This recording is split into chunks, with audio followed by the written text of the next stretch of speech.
খাবে কি করে? বাইরে থেকে তো এক গাদা খেয়ে ঢুকেছেন উনি। বাইরে থেকে খেয়েছে মানে? আরে বাইরে আবার কি খেলি? জিজ্ঞেস করুন আপনার ভাইকে কি খেয়েছে।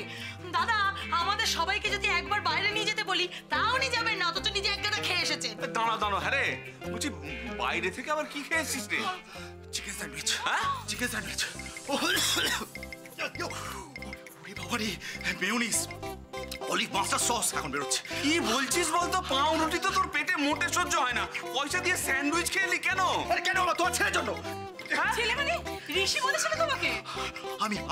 আমি ওকে বলেছিলাম। ও আমার মতিভ্রম হয়েছিল। সব তোমাদের জন্য, সব। এই দেখো আমরা আবার কি করলাম? আচ্ছা, তোমাকে তো শুধু ঋষিকে নিয়ে গিয়ে বাইরে আটকে রাখতে বলেছিলাম। হ্যাঁ, তোমাকে তো কি এক গাদা স্যান্ডউইচ গিলতে বলা হয়নি? ওদি, যা ছেলে তোমাদের তৈরি হয়েছে না, যা ছেলে। দাদা, তোমার মতন যদি ও উকিল হতো তাহলে ভালো হতো। আজকে সারা সন্ধ্যেটা ওকে আমি বাড়ি আটকে রাখতে আমার যে কিছু অবস্থা হয়েছিল, ও আমার কাল খামা ছুটে গেছে। খালি জেরার পর জেরা। একটা সময় তোমার মনে হলো ও বোধহয় কিছুটা টের পেয়েই গেল। আমারও এরকম অবস্থায় ছিল। হ্যাঁ গো, জানো ওই নলিনী দিকে ঘরে আটকে রাখতে খালি ভয় লাগছে, বুকের ভেতরটা ধরপড় করছে। এই বলে উঠলো, আমার মেয়ে। ওর বাবা। দেখো মাথাটা। আমি বলি কি, দেখো বলছি এইভাবে ঋষিকে পুরোটা অন্ধকারে রাখা ঠিক হচ্ছে? আচ্ছা, তুমি ওকে বললে এসব করতে পারতে না, তা বলে আজ বাদ কাল মেয়েটা তো বাড়িতে আসবেই, তখন কি হবে? অত শত জানি না বাপু। মায়ের মেয়েটাকে পছন্দ হয়েছে, ব্যাস। ও নাতিকে ঠিক বুঝিয়ে বলবো। আর এতবার করে অশান্তি আমরাও আর নিতে পারবো না, বলো বর্দি ভাই। কি বেশ নাম বলে মেয়েটা? মোহর। ভারী মিষ্টি। কি হলো? তো মেয়েটা ভারী মিষ্টি গো। হ্যাঁ, সে তো বুঝতেই পারছি, মিষ্টি না হয় যায় কোথায়। হ্যাঁ, প্রথম দর্শনে মায়ের মন একেবারে মুজিয়ে দিয়েছে। হ্যাঁ, এতটাই মুজিয়েছে যে মেয়েটা কোথায় চাকরি করে সেটাই কেউ জানতে চাইলো না। মেয়েটা খুব লক্ষ্মী। ও বাবা, ও যদি আজকে না থাকতো না, তাহলে বাড়িটা একদম জ্বলে পুড়ে ছারখার হয়ে যেত। আজ একটা ভাড়া কাটলো। আমাদের অলিটাও তো ছিল না। ছিল তো। আমার ঠাকুর রক্ষী করেছেন গো। ঠাকুর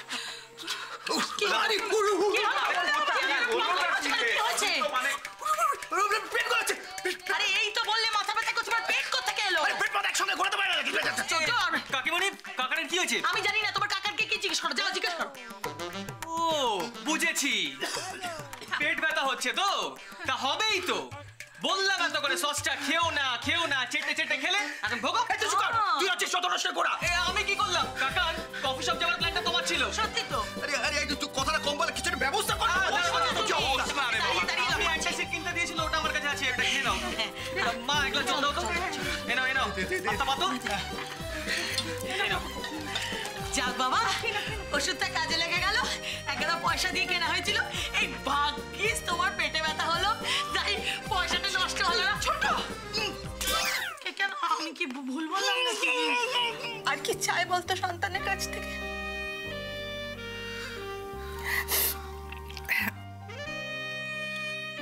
তুমি আবার কাঁদছো?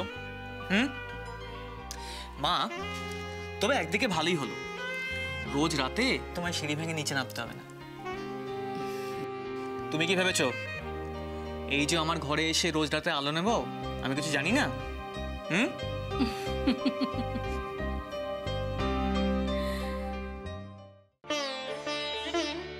হে নারায়ণ, হে শ্রীকৃষ্ণ, হে বিষ্ণু, আমি জানি একদিন না একদিন তুমি আমার নয়নাকে আমার চোখের সামনে এনে দাঁড় করাবে। আমি জানি। 24, 25, আমার মেয়েকে ফিরিয়ে দাও কৃপা সিন্ধু। আমার মেয়েকে ফিরিয়ে দাও। 31, 32, ফিরিয়ে দাও। 34, 35।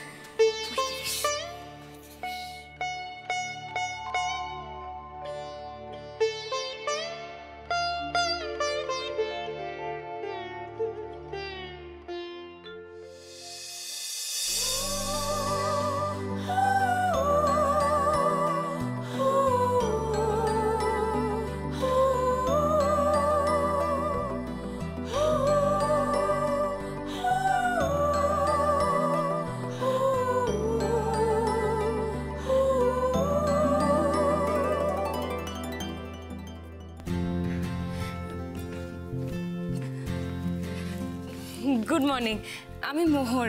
আমি এখানে নতুন এসেছি। আপনি বুঝি এই বাড়ির কেউ? এতদিন কোথায় ছিলিস? ইয়ে নলিনী, এইভাবে কেউ নিজের মাকে ছেড়ে? আমার কথাটা শোন না। আরে শোন, আমার কথাটা শোন। ঠিক আছে ঠিক আছে, আরে তুই যা, মন্টুকে আগে বাজারের লিস্টটা দে। ওরে বাবা শোন, হ্যাঁ ঠিক আছে ঠিক আছে, তুই যা তুই যা। ওর বৌমা কত খাটবে বলতো, বেলা হয়ে আসছে। যা যা যা, ওঠ ওঠ। আরে দেখে ওর সিনটা পড়ে যাবে।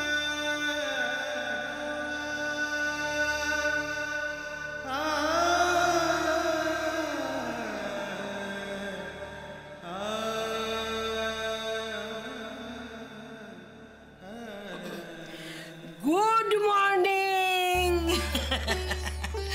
ঘুমিয়েছিল, নতুন জায়গা।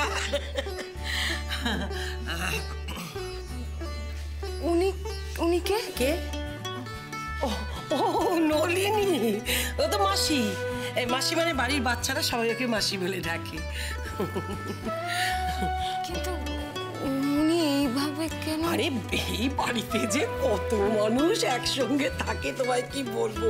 আর কটা দিন থাকলেই তোমার সঙ্গে সব কোলের আলাপ হয়ে যাবে। আমার দেরি হয়ে যাচ্ছে তোমার সঙ্গে বকবক করতে করতে। আমি যাই, সব বন্ধুরা আবার মাঠে ছুটতে শুরু করে দিয়েছে। আমি লেট আজকে। Left right left, left right left.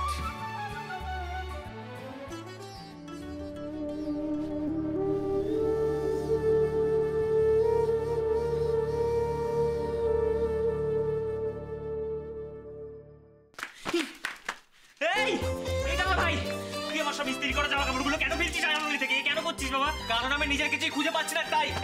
খুঁজে পাচ্ছি না মানেটা কি? তোর সব জিনিসপত্র তো ওই নিচের তাকেই থাকে। নিচের তাকে কেন? এই আমার সব জিনিস তো ওপরের তাকে থাকে, নিচের তাকে কেন আছে? দেখছিস তো ওপরের তাকে কিছু নেই। এই আমার মোজাগুলো কই? আমি কি জানি, খুঁজে পাচ্ছি না কেন? আলমারিতে কখনো মোজা থাকে দেখেছিস? তাহলে কই? ও ওই তো পেয়েছি। এই এগুলো তো আমার মোজা। তোর নাম লেখা আছে বুঝি? এটা আমি পরবো। চল, তোর না ছোটবেলা থেকে খুব বাজে স্বভাব, সবসময় অন্যের জিনিসগুলোকে নিজের করে নেওয়া। মা, ও মা, দেখো না দাদা ভাই সব আমার জিনিসগুলো নিজের মনে করে নিয়ে নিচ্ছে। ও মা, মা, ও মা, দেখো না নালিশ করতে ছেলেটাকে। তোরা সাত সকালে দুই ভাই ঝগড়া করে বাড়ি একেবারে মাথায় করছে, কি হয়েছে কি? আরে আমি কি করেছি ওকে বলো না। এই আমি কিছু জানি না, সব দাদা কি। তোরা কি ছোট আছিস নাকি? কি হচ্ছে কি? মা দেখেছো, এই সব ফেলে রেখেছিস, এইগুলো এখন কে গোছাবে বলতো? আমি জানি না, দাদা জানে। আমি কি জানি রে? কি ভালো লাগে না। এই তুই এখানে দাঁড়িয়ে আছিস কেন? অফিস যাবি না? কি করে যাবো মা? জুতো পাচ্ছি তো মোজা পাচ্ছি না, মোজা পাচ্ছি তো জুতো পাচ্ছি না। এই আমার লেট হচ্ছে তো, শার্টটা কই? এইটা কি চোখে দেখতে পাস না? অন্ধ? চোখে দেখতে পাস না অন্ধ? তুই খুঁজে নিতে পারিস? এই জুতো আমাকে আলমারির কাছেই আসতে দেয়নি গো, আসতে দিলে খুঁজে দিতাম সত্যি। এই আমার জুতোটা কই? এই দেখো এবার জুতো খুঁজে পাচ্ছি না। আরে জুতোটা কই? নিচে খোঁজ। ওই করি আর কি। এই তোর জুতো নিয়ে পর। মা আমি চললাম, অনেক লেট হয়ে গেছি, টাটা। জুতোটা ভালো পরে যাবি তো। রাজশাহী চললেন। এই দেখেছো, পাঁচটা নিয়ে যেতে ভুলে গেছে। যা যা যা ভাই, দিয়ে দিয়ে দে। এইবার থেকে রোজ সকালে যদি একই গল্প হয়, আমি বরঞ্চ মন্টুদার সাথে থাকবো। তুই আগে যা। উফ, পারি না। এই দেখেছো, ছেলে তো না খেয়ে গেল। এই ঋষি, খেয়ে যা, তুই তো খাসনি। মা আমি অফিসে খেয়ে নেবো, চিন্তা করো না, আমি চললাম। আরে ছেলেগুলোকে নিয়ে কি করবো যে আমি না।